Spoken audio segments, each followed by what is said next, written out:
My namaskaram to all of you. Today's subject matter for discussion is, or the heading is, Don't Torture the Mother. Before entering into the subject matter,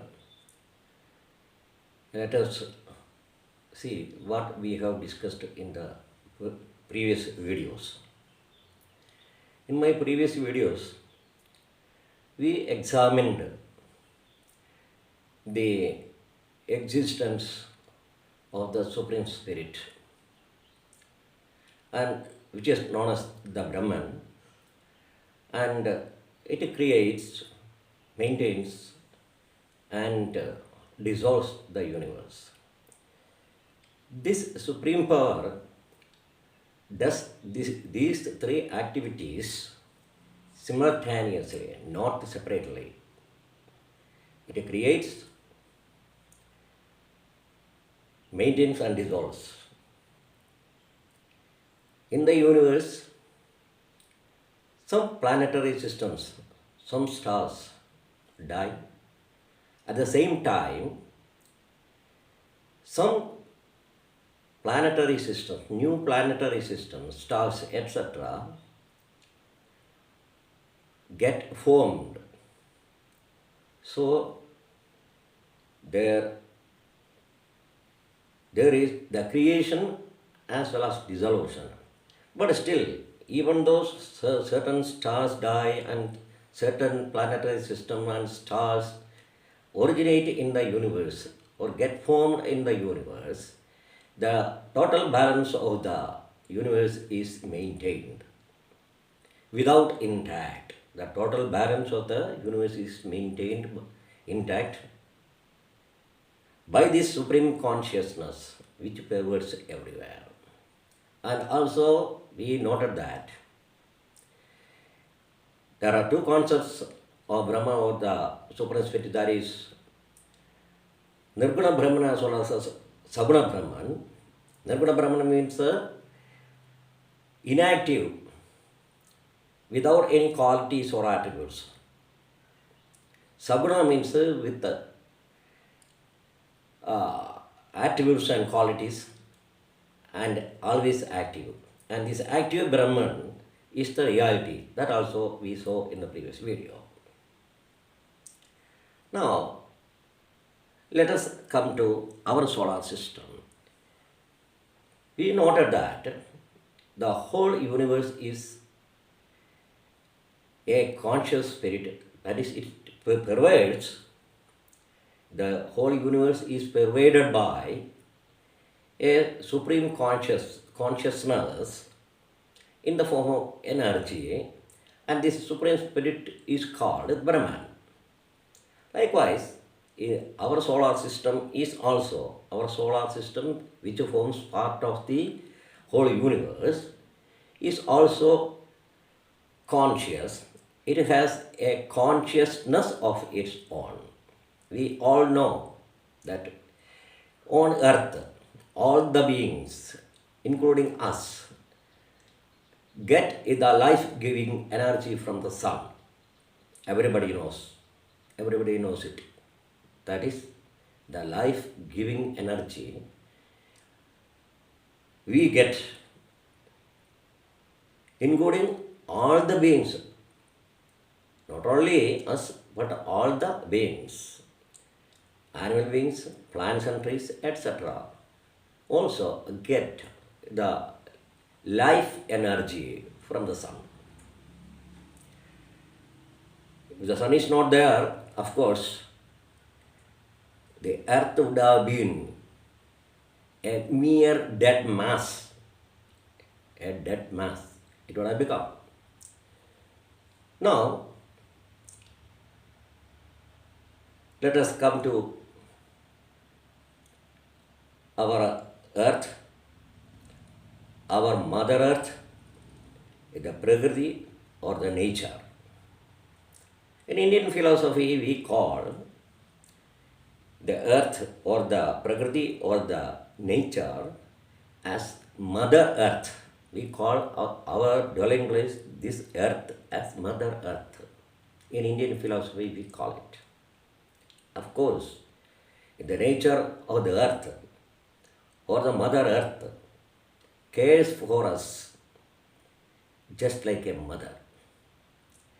She is, of course, patient enough to tolerate our activities, whether it is harmful or it is beneficial.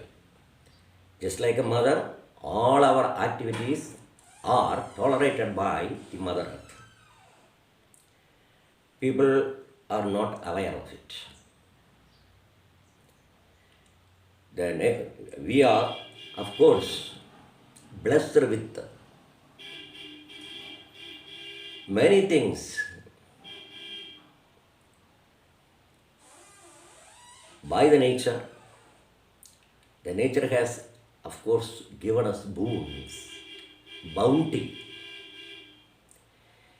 The green blanketed, majestic towering mountains, small hills and mountains. And mountains covered with creepers and shrubs and vines which are of medicinal value. And also the green valleys zigzagging on its way. The small springs originating from the mountain ranges flowing down, smiling, sometimes boisterously laughing, sometimes jumping from rock to rock, and on its way joining with other springs and meandering it, when meandering its way along the valley, becoming wider and wider, and then disappearing in the distance. And the banks of the streams, and on the banks of the streams, towering trees and plants and bushes, standing majestically as if protecting this mischievous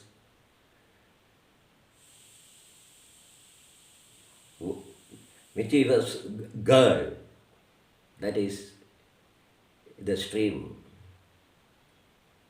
that is the majestic trees, towering trees and shrubs and bushes, standing on both sides of the stream, the flowing stream as if to protect it. And the natural lakes, ponds, and paddy fields, that is cultivable lands. And also below the surface of the earth, mines. All these things are, of course, created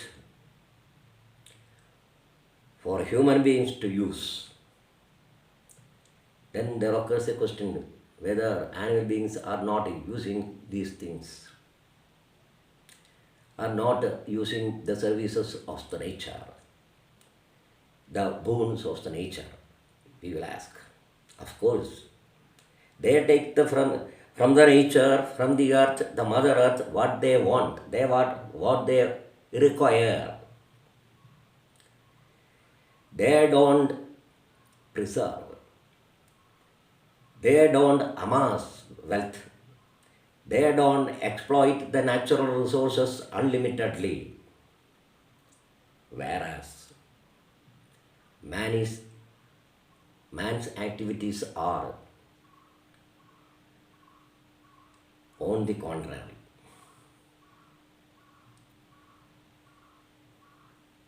Now come to the nature. the greeneries of the nature, with the mountain ranges and the rocky small hills, and the green carpeted valleys through which the springs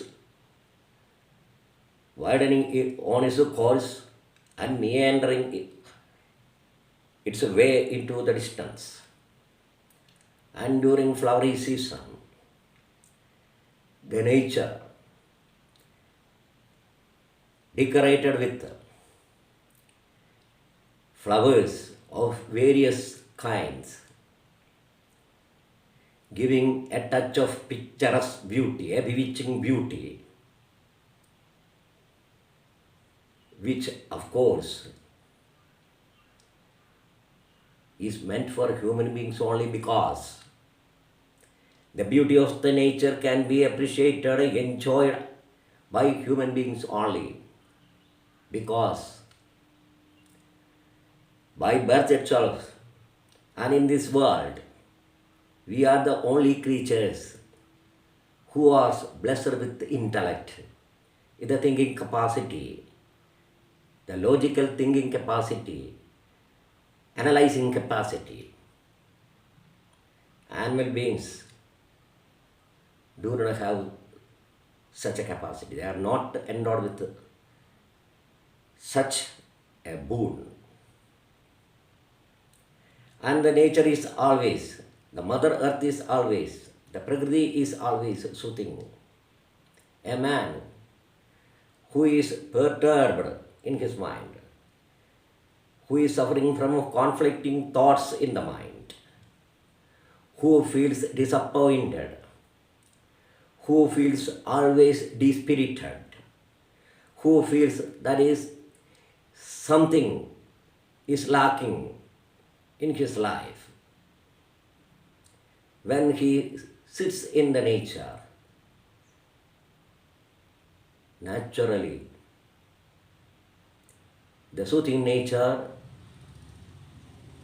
removes all his confusion, his discontentment, his dissatisfaction, and it instills in him a spirit, an energy, and a fullness also he feels when he sits in the nature, when he observes the nature, and within seconds he gets dissolved into the nature. After some time he feels spirited. This de-spirited man feels spirited. He feels as if he has got a new energy, a spiritual feeling, a contentment. So the nature, the Mother Earth, always cares for us. In return, what we are doing to the nature, what contribution we are making to it. Today, the man, driven by unlimited desires, driven by his selfishness, not a simple selfishness but extreme selfishness, he encroaches the boundaries of the nature. He cuts the woods, he destroys the woods. He levels the mountains. He destroys the beauty. He levels the natural lakes and ponds. He levels the paddy fields, the cultivable lands, for satisfying his greediness, for construction purposes, etc. When the rain comes, for the rainwater to flow, there is a natural path. Because of his activities, these natural paths of the flowing rainy water is blocked by him. The result is flood. On this earth, there is an ecosystem. There is a balance. This balance should be maintained. if the human beings, because of extreme selfishness, encroaches the boundaries of the nature, naturally the Mother Earth will have to take action. Fields are leveled, ponds are filled with mud, rivers are encroached, the nature is disfigured. The nature is disfigured. She is put bare. She is made a naked being.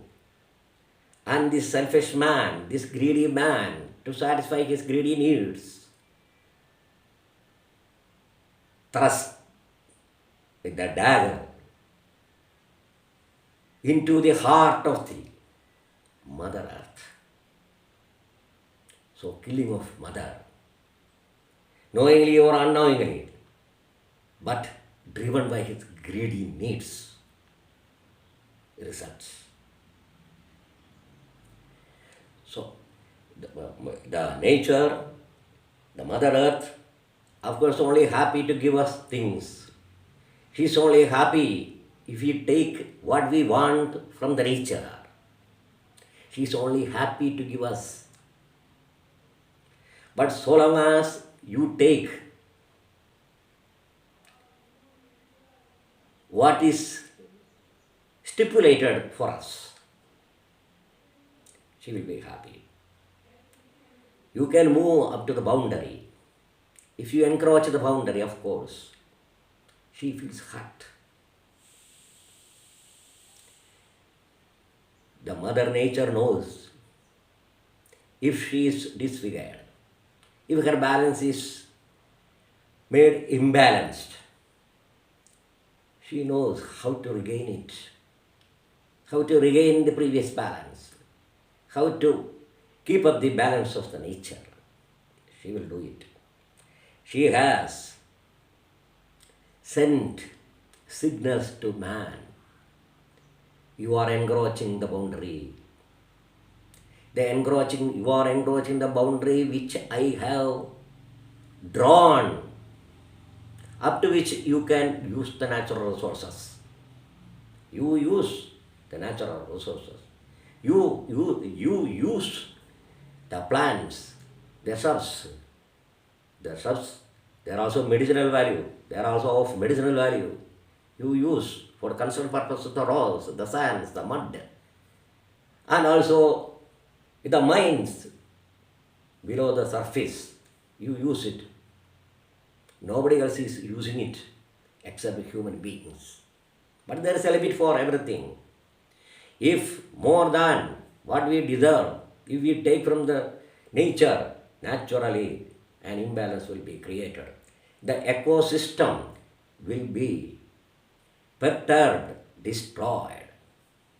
The man's greediness results in the destruction of all these things. It is just like a man cutting the branch of the tree on which he is sitting. We are doing it. We are cutting the branch on which we are sitting.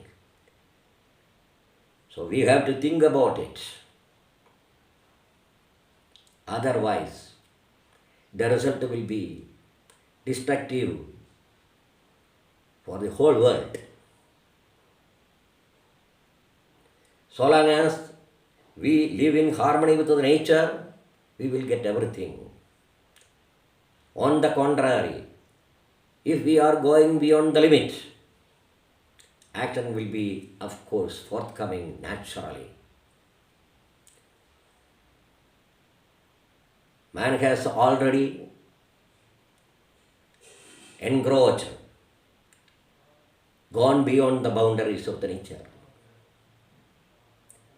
Even though she had signaled earlier in the form of occasional floods, occasional droughts, occasional whirlwind, occasional landslides, man didn't learn from it anything. He is not thinking about the future. He is not thinking about the result which he will be causing. the destructive result which will be caused by him. He is not thinking about the future generations.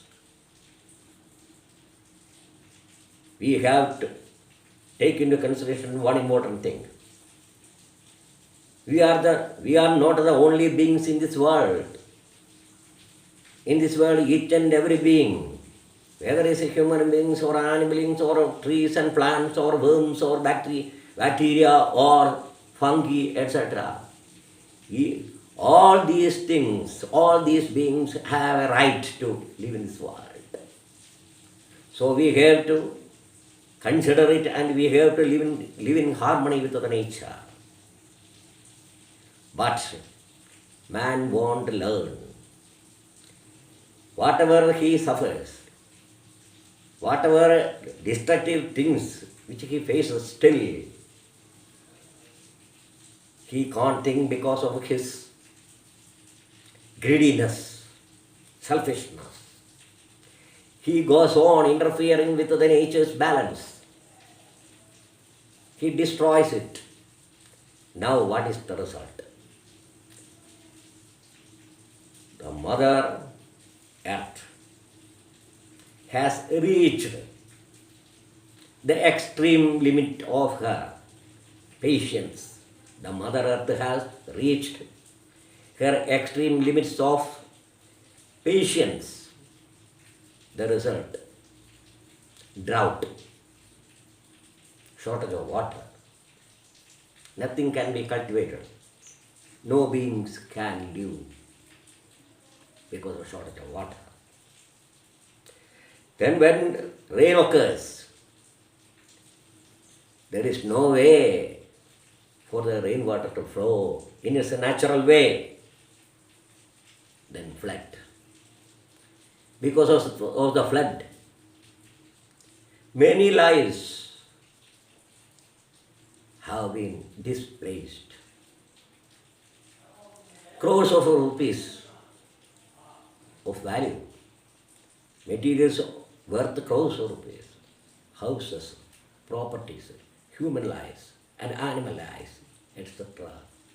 get destroyed because of this thoughtless action of the man, this selfish man, this greedy man. Landslide occurs. The result we know. Everywhere now it is a common affair. Drought, flood, landslide, etc. And also earthquake.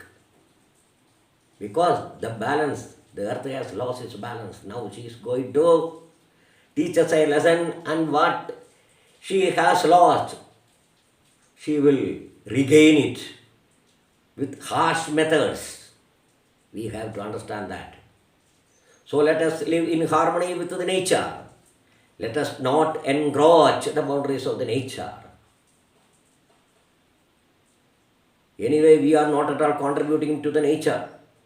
We know that each and every being except human beings, of course, contributes to the nature what they can. A worm contributes to nature. A worm contributes to the human beings. A bacteria contributes. A fungus contributes. An animal contributes. But they take only what they want. Is it so about human beings? It is not so about human beings. We do not contribute anything. Suppose there is no bacteria, there is no fungus, there is no worms. What will be the result? The dead things won't decay and become mud. It won't decay and dissolve into the earth. So dead woods, the earth's surface will be filled with the dead woods, dead animals, dead human beings. It will be covered with it, with dead bodies, without decaying. So who does it? The worms, the bacteria, the fungus, etc. What are the human beings doing then?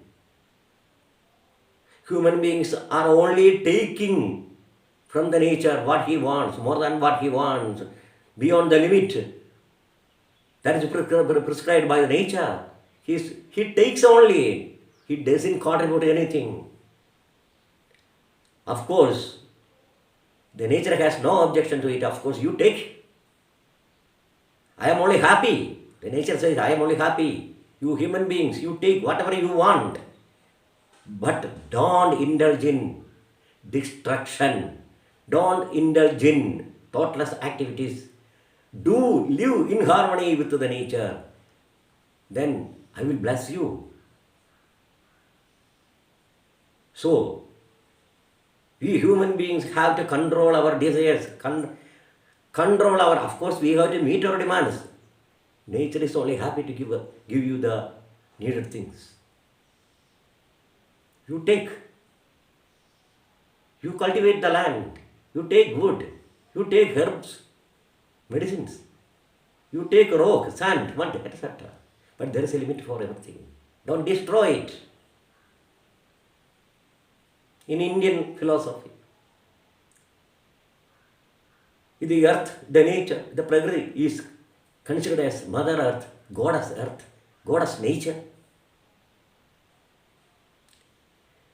Some religious people think, other than Hindu religion, I mean, this Hindu philosophy, these Hindu people, these Bharatiya people are fools. They worship trees, they worship animals, they worship river, etc.